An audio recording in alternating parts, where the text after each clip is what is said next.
ছাড়া নৌকা ও ট্রলার সমূহকে নিরাপদ স্থানে আশ্রয় গ্রহণ করতে বলা হয়েছে।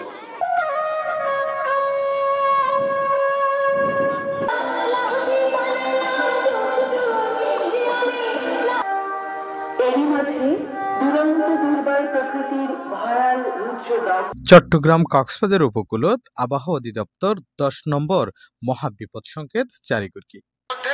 মহাপ্রলয়ঙ্কারী তুফান এই এলাকার উপর দিয়ে বয়ে যাইব। কক্সবাজার ও চট্টগ্রামকে 10 নম্বর মহাবিপদ সংকেত দিছে। মানুষ আশ্রয় কেন্দ্রের দিকে জারগুদি দাহাজার। ঘূর্ণিঝড় প্রস্তুতি কর্মসূচি সিপিপির স্বেচ্ছাসেবকল ব্যাপক প্রস্তুতি লইয়ে মাইকিং গড়ের এবং মানুষের সচেতন গড়ের। আবহাওয়ার বিশেষ বিজ্ঞপ্তি শেষ হল। এছাড়াও ঘূর্ণিঝড় পরবর্তী ঘূর্ণিঝড়ের ধ্বংসলীলাতুন মানুষের উদ্ধার করতেও দাহাজার। নিম্নচাপ সৃষ্টি হলে নিয়মিত রেডিও সারিগুদ্দি সরাই সিটাই আছে প্রাকৃতিক দুর্যোগের ধ্বংসলীলা।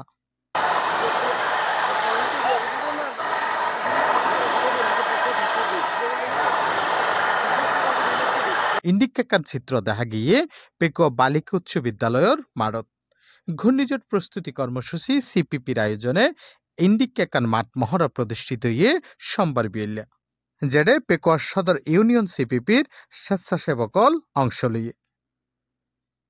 এডে ঘূর্ণিঝড় প্রস্তুতি কর্মসূচি সিপিপির পেকুয়া সদর unit team leader Abul Shama শামীমের সভাপতিত্বে অন্যান্যদের মাঝে বক্তব্য রাখে উপজেলা নির্বাহী কর্মকর্তা মোহাম্মদ সাইফুল ইসলাম, উপজেলা সিপিপি কর্মকর্তা মাহাতাবুল বারী, উপজেলা CPP team leader Abul Kashem, উপজেলা প্রকল্প বাস্তবায়ন কর্মকর্তা মোহাম্মদ আবু তাহের, বীর মুক্তিযোদ্ধা অ্যাডভোকেট কামাল হোসেন, বালিকা উচ্চ বিদ্যালয় পরিচালনা পর্ষদের সভাপতি সাংবাদিক সাফওয়ানুল করিম, পেকুয়া উপজেলা দুর্নীতি প্রতিরোধ কমিটির সভাপতি মাস্টার এনামুল হক চৌধুরী, পেকুয়া বালিকা উচ্চ বিদ্যালয়ের প্রধান শিক্ষক আবুল হাশেম সহ সিপিপি সংশ্লিষ্ট মহড়াইবাদ ঘূর্ণিঝড়ের আগে এবং ঘূর্ণিঝড়ের পরে উপকূলীয় মানুষের জানমাল রক্ষার্থে নানান ধরনের সতর্কতামূলক তথ্য প্রদর্শিত করি নাটকীবাদ। ঘূর্ণিঝড় মোকাবেলাত এসব মাঠ মহড়া মানুষের মাঝে ব্যাপক সচেতনতার সৃষ্টি করিতে পারে বলে মনে করেন উপজেলা নির্বাহী কর্মকর্তা সহ সংশ্লিষ্ট ব্যক্তিগণ।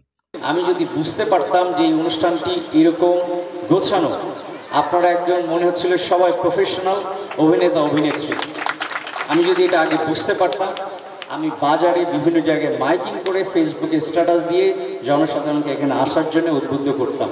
খুব অচিরেই স্কুল কলেজ যখন খুলে যাবে, আমি এমন একটি প্লেসে এই সেম আয়োজনটা আমি আবার রিপিট করতে চাই।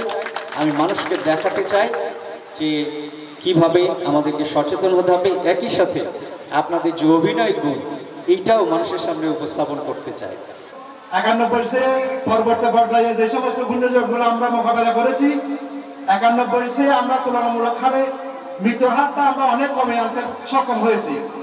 এই সংগঠনটিকে ভালোবেসে আত্মমানবতা সভা টিভির স্বেচ্ছাসেবকরা আপনাদের অবশ্যই মনে রাখতে হবে, আপনারা আত্মমানবতার সভায় নিজেদের উৎসর্গ করার জন্য এগিয়ে এসেছেন।